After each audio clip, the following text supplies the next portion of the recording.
জুলাই আন্দোলনে গুলির নির্দেশ দেন শেখ হাসিনা। ইনু, তাপস, মাকসুদ কামালের সঙ্গে ফোন আলাপের ফরেনসিক পরীক্ষায় প্রমাণ। ট্রাইব্যুনালে সাক্ষ্যে বিশেষ তদন্ত কর্মকর্তা। তিনি জনগণের বিরুদ্ধে ছত্রী সেনা এবং হেলিকপ্টার ব্যবহার করে গুলি করার নির্দেশ দিচ্ছেন, বোম্বিং করার নির্দেশ দিচ্ছেন। এর চেয়ে দুঃখজনক আর কিছু হতে পারে না।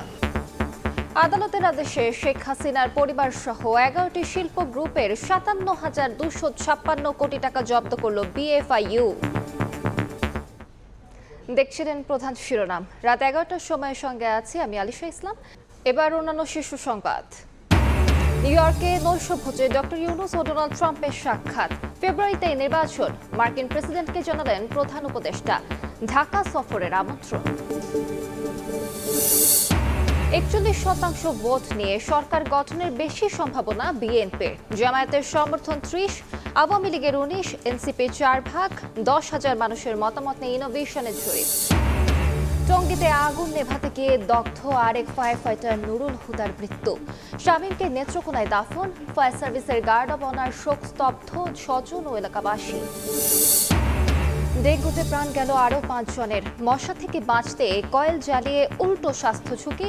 বাড়ছে শ্বাসকষ্ট সহ নানা রোগের সংখ্যা। মশারি ব্যবহারের পরামর্শ চিকিৎসকদের। আদালতের আদেশে শেখ হাসিনার পরিবার সহ 11টি শিল্প গ্রুপের 57,256 কোটি টাকা জব্দ করেছে বিএফআইইউ। সন্ধ্যায় এ তথ্য নিশ্চিত করেছে সংস্থাটি। শেখ হাসিনার পরিবার ছাড়াও শিল্প গ্রুপের মধ্যে রয়েছে সাবেক ভূমিমন্ত্রী সাইফুজ্জামান চৌধুরী, জাবেদের Aramit group, S Alam group, Beximco group, Sikder group, Nassa group সহ 10 প্রতিষ্ঠান। প্রতিষ্ঠানগুলোর সঙ্গে সংশ্লিষ্ট 1,573টি ব্যাংক হিসাবে 1,680 কোটি টাকা জব্দ করা হয়েছে। এছাড়া 188 বিও অ্যাকাউন্ট থেকে আরও 15,500 কোটি টাকার শেয়ার স্থগিত করা হয়েছে। এর আগে শেখ হাসিনা ও তার পরিবারের নামে অভিযোগ অনুসন্ধানে দুদকের আবেদনের পরিপ্রেক্ষিতে 124টি ব্যাংকের হিসাব ফ্রিজ করে বিএফআইইউ।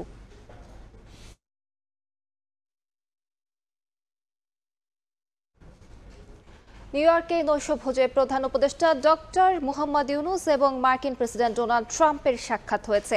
এ সময় বাংলাদেশের নির্বাচন পরিস্থিতি নিয়ে ডোনাল্ড ট্রাম্প জানতে চাইলে প্রধান উপদেষ্টা জানান, ফেব্রুয়ারিতেই নির্বাচন হবে। ডোনাল্ড ট্রাম্পকে এ সময় ঢাকা সফরের আমন্ত্রণ জানান ডক্টর ইউনূস। এদিকে মঙ্গলবার জাতিসংঘ অধিবেশনে সাইডলাইন বৈঠকে যুদ্ধ বন্ধ ও শান্তি প্রতিষ্ঠায় বিশ্ব নেতাদের প্রতি আহ্বান জানান সরকার প্রধান। বাংলাদেশ থেকে পাচারের অর্থ ফেরত, দারিদ্র্য বিমোচন কর্মসূচির জন্য নতুন অর্থায়ন এবং স্বল্পোন্নত দেশ থেকে উত্তরণে বিশ্ব বাণিজ্য সংস্থা এবং বিশ্ব ব্যাংকের সহায়তা চেয়েছেন প্রধান উপদেষ্টা। নিউ ইয়র্ক থেকে হাসনুজ্জামান সাকির রিপোর্ট। জাতিসংঘ সাধারণ পরিষদের 80তম অধিবেশনে যোগ দিতে নিউ ইয়র্ক সফরের ব্যস্ত সময় পার করছেন অন্তর্বর্তী সরকারের প্রধান উপদেষ্টা ডক্টর মোহাম্মদ ইউনূস। মঙ্গলবার সন্ধ্যায় মার্কিন প্রেসিডেন্ট ডোনাল্ড ট্রাম্প ও ফার্স্ট লেডি মেলানিয়ার আমন্ত্রণে সংবর্ধনা সভা ও নৈশভোজে অংশ নেন প্রধান উপদেষ্টা। এ সময় দুই নেতা কুশল বিনিময় করেন। ওয়াশিংটনে বাংলাদেশের প্রেস মিনিস্টার গোলাম মুর্তজা সময় সংবাদকে বলেন, মার্কিন প্রেসিডেন্ট বাংলাদেশের পরিস্থিতি, সংস্কার ও নির্বাচন নিয়ে জানতে যান প্রধান উপদেষ্টার কাছে। ডক্টর মোহাম্মদ ইউনূস ট্রাম্পকে অভিহিত করেন, ফেব্রুয়ারিতেই বাংলাদেশে নির্বাচন হবে। এ সময় সরকার প্রধান ট্রাম্পকে ঢাকা সফরের আমন্ত্রণ জানান। মার্কিন যুক্তরাষ্ট্রের প্রেসিডেন্ট ডোনাল্ড ট্রাম্পের সঙ্গে তার দেখা হয়, বেশ কিছু সময় কথা হয়। বাংলাদেশের পরিস্থিতি, বাংলাদেশের আগামী নির্বাচন, গণতন্ত্রের পথে উত্তরণ, এই এবং নানা রকমের রিফর্মের যে কাজগুলো করছে সেই কাজগুলোর বিষয়ে ডোনাল্ড ট্রাম্পকে অবহিত করা হয়।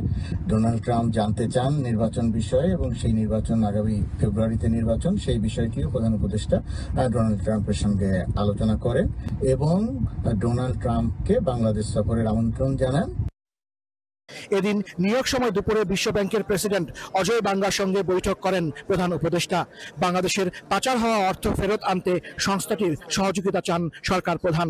পরে প্রধান উপদেষ্টার প্রেস সচিব শফিকুল আলম জানান, এ ব্যাপারে বাংলাদেশকে সহায়তার আশ্বাস দিয়েছেন বিশ্ব ব্যাংকের প্রধান। চিফ অ্যাডভাইজার জানিয়েছেন যে আমাদের বাংলাদেশের থেকে যে $234 বিলিয়ন শেখ হাসিনার আমলে সাইফন অফ হয়ে গেছে, যারা চুরি করে নিয়ে গেছে, তো সেই টাকাটা ফেরানো তার একটা বড় একটা প্রায়োরিটি, সেই বিষয়ে উনি আলাপ হয়েছেন। এর আগে প্রধান উপদেষ্টার সঙ্গে বৈঠক করেন বিশ্ব বাণিজ্য সংস্থা WTO মহাপরিচালক ডক্টর এনগোজি ওকনজো ইয়েলা। এ সময় বাংলাদেশের রফতানি সুবিধা, তৈরি পোশাক খাতের বাজার সম্প্রসারণ, উন্নয়নশীল দেশগুলোর বাণিজ্য বৈষম্য কমানো সহ বিভিন্ন বিষয়ে আলোচনা করেন। LDC গ্র্যাজুয়েশনের জন্য যদি আমাদের তো কিছু বিভিন্ন দেশে আমরা প্রিফারেন্সিয়াল ট্রেড এক্সেস পাই, ডিউটি ফ্রি এক্সেস পাই, সেই প্রিফারেন্সিয়াল ট্রেড এক্সেস যাতে আমাদের অ্যাফেক্টেড না হয় সেই জন্য আমরা WTOর হেল্প চেয়েছি। এদিকে নেদারল্যান্ডসের রানী দ্বিতীয় ম্যাক্সিমার সঙ্গে বৈঠক হয় প্রধান উপদেষ্টার। এসব বৈঠকে আর্থিক অন্তর্ভুক্তি, ক্ষুদ্র ঋণ, শিক্ষা, স্বাস্থ্য, অবকাঠামো ও সবুজ জ্বালানির ক্ষেত্রে সহযোগিতা চান ডক্টর মোহাম্মদ ইউনূস।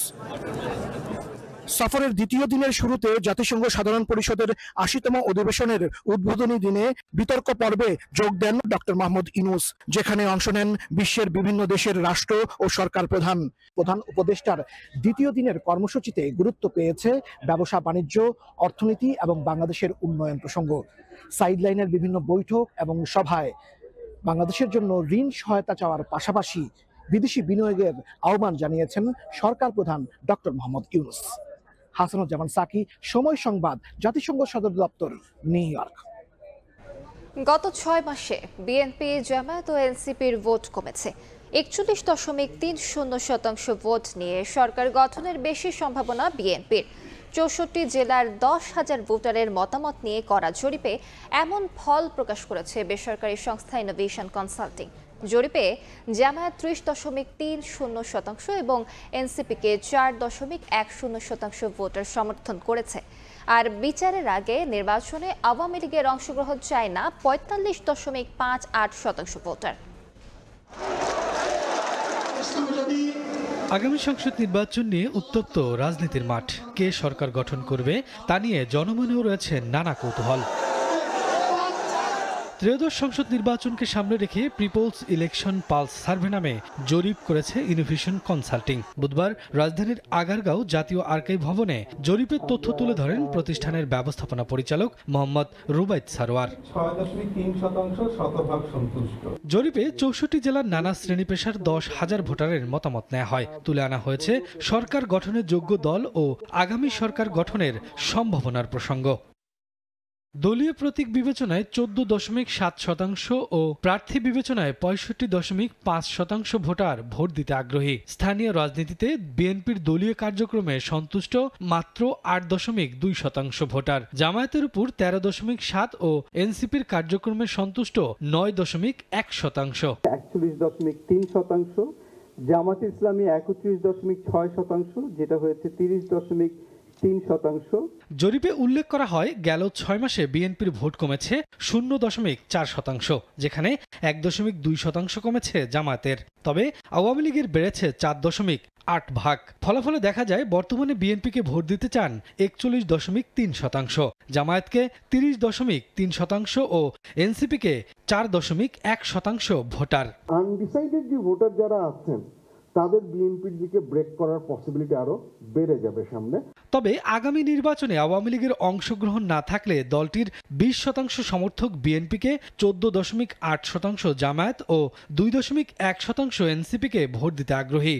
নতুন সরকার গঠনের জন্য বিএনপিকে 39.1%, জামায়াতকে 28.1% এবং এনসিপিকে 4.9% ভোটার যোগ্য মনে করেন।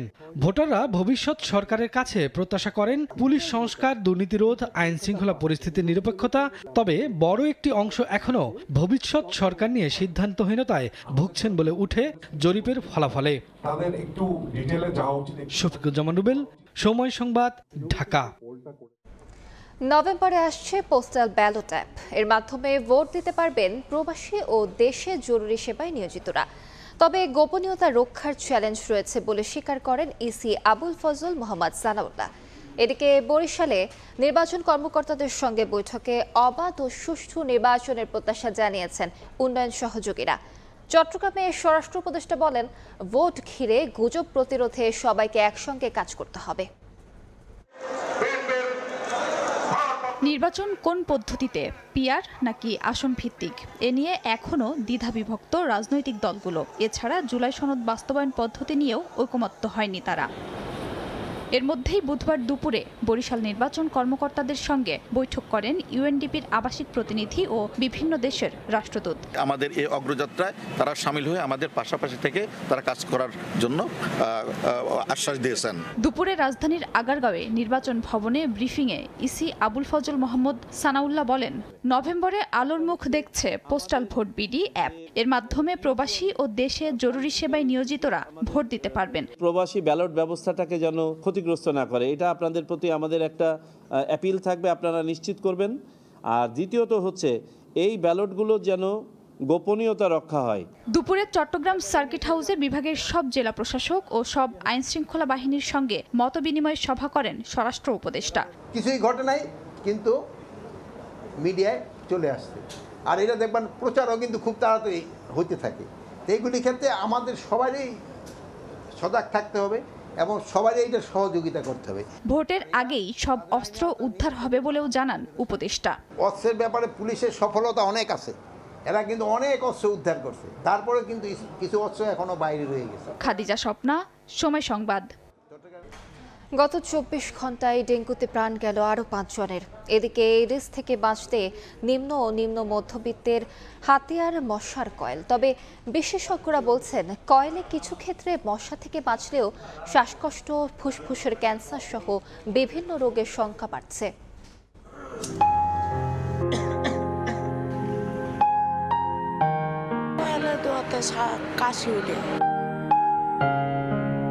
মশারি ইজ দ্য বেস্ট।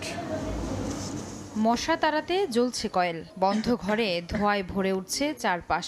এমন দমবন্ধ দশায় মশা থেকে বাঁচলেও বাড়ছে স্বাস্থ্য ঝুঁকি। শহরের অলিগলির সব দোকানে চাইলেই মেলে নামি দামি ব্র্যান্ডের মশার কয়েল। মূল্যও হাতের নাগালে থাকায় হরহামেশাই এসব কয়েল কিনছেন জনসাধারণ। চিকিৎসকরা বলছেন, কয়েলের ব্যবহার মশার আক্রমণ থেকে নিশ্চয়তা তো দেয়ই না, বরং এতে রয়েছে স্বাস্থ্য ঝুঁকি। মশার কামড় থেকে বাঁচতে গিয়ে আমি লাংসের ক্ষতি করলাম, বা আমাদের যে শ্বাস প্রশ্বাসের জন্য পিওর অক্সিজেন দরকার, সেই অক্সিজেনটা আমরা পেলাম না। এবার নজর দেওয়া যাক রাজধানীর মুগদা হাসপাতালে। ডেঙ্গু ওয়ার্ডে ভর্তি বেশিরভাগ রোগী বাসায় কয়েল ব্যবহার করেন। যদিও ডেঙ্গু থেকে নিরাপদ থাকতে পারেননি, উল্টো কয়েল ব্যবহারের কারণে শারীরিক নানাবিধ অস্বস্তি আছে। মশারিটা নাই না তো, কয়েল জ্বালাই ঘুমাই আমরা। যাদের শ্বাসকষ্ট তাদের তো কষ্ট হয় ধোয়াতে। জনস্বাস্থ্য বিশেষজ্ঞরা বলছেন, মশার কয়েল ব্যবহারে ভয়াবহ ক্ষতির মুখে আছে মানব স্বাস্থ্য। বিশেষ করে শিশুদের জন্য এই ধোঁয়া হতে পারে মারাত্মক ক্ষতির কারণ। মশার কয়েলের ধোঁয়া তার শরীরে যায়, ফুসফুসের ক্যান্সার হতে পারে, অ্যাজমা বা হাঁপানি অথবা শ্বাসতন্ত্রীয় রোগ হতে পারে।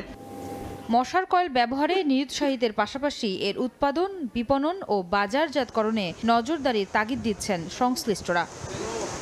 আয়েশা সিদ্দিক, সামিয়া, সময় সংবাদ, ঢাকা। খুলনায় হাসপাতাল থেকে শিশু চুরির আলোচিত ঘটনায় মায়ের সঙ্গে 3 দিন কারাভোগ করতে হয়েছে 13 দিন বয়সী এক শিশুকে। মঙ্গলবার কোলের শিশুকে নিয়ে মা জামিন পেলেও বিষয়টির সমাধান হয়নি এখনো। অভিযোগ উঠেছে, পুলিশ অতি উৎসাহী হয়ে ঘটনাটিকে মানব পাচার মামলা হিসেবে দেখানোয় সৃষ্টি হয়েছে জটিলতা। তবে পুলিশের দাবি, আইনি প্রক্রিয়া মেনেই করা হয়েছে সবকিছু। নিয়ামুল হোসেন কোচির ক্যামেরায় তানজিম আহমেদের রিপোর্ট। 11 দিন বয়সের বাচ্চা আমার,